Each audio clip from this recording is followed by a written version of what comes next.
On tonight's edition of The Overtime, we will take a look at how the NPA girls soccer team is dominating the field. Plus, we'll take a look about how COVID is affecting Flagstaff sports this season. And finally, we'll look at the NPA boys soccer and their start to the season. All that and more on this edition of The Overtime.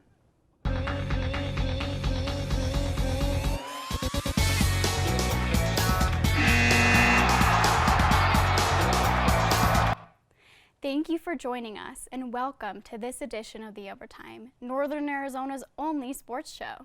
I'm your host, CLEMENTZ. We've got a lot of exciting things to talk about, including important updates to some schedules. I am joined tonight by sports reporter Will Hopkins. Will, are you ready to dive in and talk about sports? Thanks, Bree. Let's get right into it. First, we have the Northland Prepped girls soccer team. The Spartans are starting their season off strong, winning all 4 of their games so far. The Spartans have not let opponents score a goal, while they have scored 24 heading into Thursday's showdown with Blue Ridge. Will, what do the Spartans need to do to ensure they bring home the title again this season? Bree, the Spartans have been on fire on both sides of the ball this season, with the team scoring 33 goals so far and only playing 4 games. Says a lot about the defending state champions. The Spartans maintain possession on the ball, keeping it away from their opponents, while creating plenty of opportunities at the other end. The team's depth is impressive considering they are a 2A school. The Spartans show their cohesiveness, never caring about who scores or who gets the glory. They have beat their next opponent, the Payson High School Longhorns, in their last 3 matchups. NPA has gone over a year without a loss and will be looking to continue that streak on Monday. Now, let's get into our next topic of the night, NPA boys soccer. The Spartans hold a record of 1-3. Their next game is scheduled for today at 4 p.m. against the St. John's Redskins, providing there is no exposure to COVID from either team. The Spartans are on a 3-game losing streak. Will, what do the Spartans need to work on to get out of this slump? Well, Bree, the Spartans offense needs to find a way to put the ball in the back of the net. The team hasn't scored multiple goals since their season opener against Ashfork. In their last game, the team made it a point to show a strong defense, but struggled, still allowing 3 goals, 2 of which were conceded just 90 seconds apart. St. John's will give the Spartans an opportunity to find their offense while strengthening their defense as a whole. The Redskins are coming into this game with a record of 0-4. The Redskins have only scored 3 goals this season while allowing 20. Will, the Spartans still have plenty of time to work on their weaknesses before entering the postseason. Moving on to our next topic of the night, the Flagstaff girls volleyball team haven't started the season they were hoping to. Currently, the Eagles have only played one of their 3 matches so far due to safety measures concerning COVID. Despite the changes, the Eagles have still come out on top by winning their first game of the season. Will, how do the Eagles stay positive with such a tricky season? Well, Bree, the Eagles have always had a positive attitude under Coach Beth Haglund. They hope to continue that tradition this season despite the unusual circumstances. They have plenty to be happy about, coming out on top in their first and only game so far this season. The teams will once again be led by junior Gracelyn Nez. Nez has been the rock for this squad in the 3 seasons she has played. Last season, she had 435 kills in the 86 sets she played. The Eagles are hoping to things calm down so their 4 seniors can finish their high school careers on a high note. Hopefully, the Eagles keep their spirits up so they can make the best of this season. And now we will toss it over to sports reporter TRETT, who has a new segment for the fall semester. The Friday night lights are finally shining once again, and both hometown teams kicked off their seasons at home last week.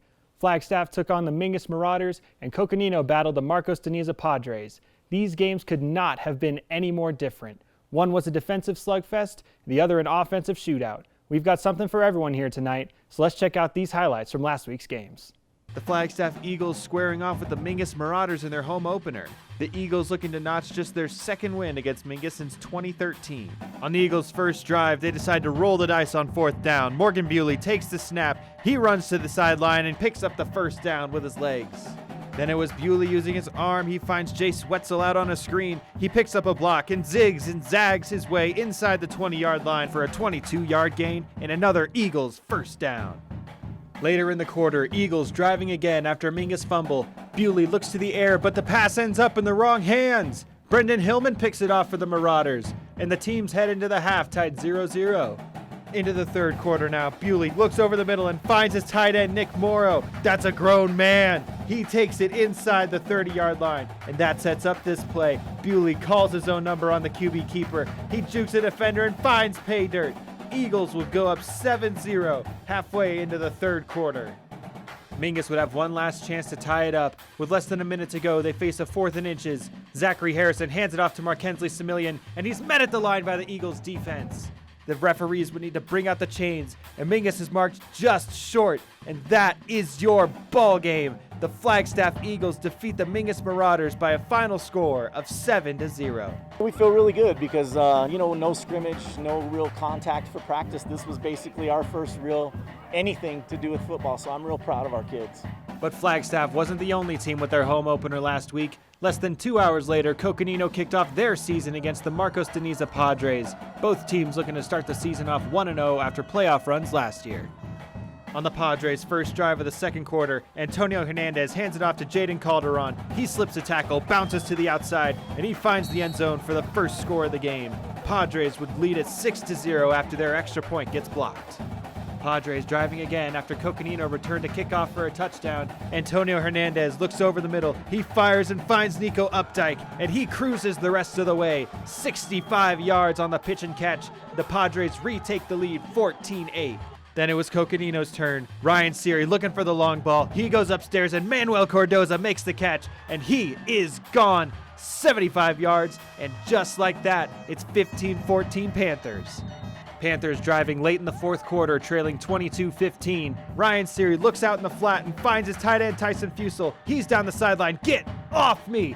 And he makes his way into the end zone. Panthers tie it up at 22 apiece with 4 minutes to go.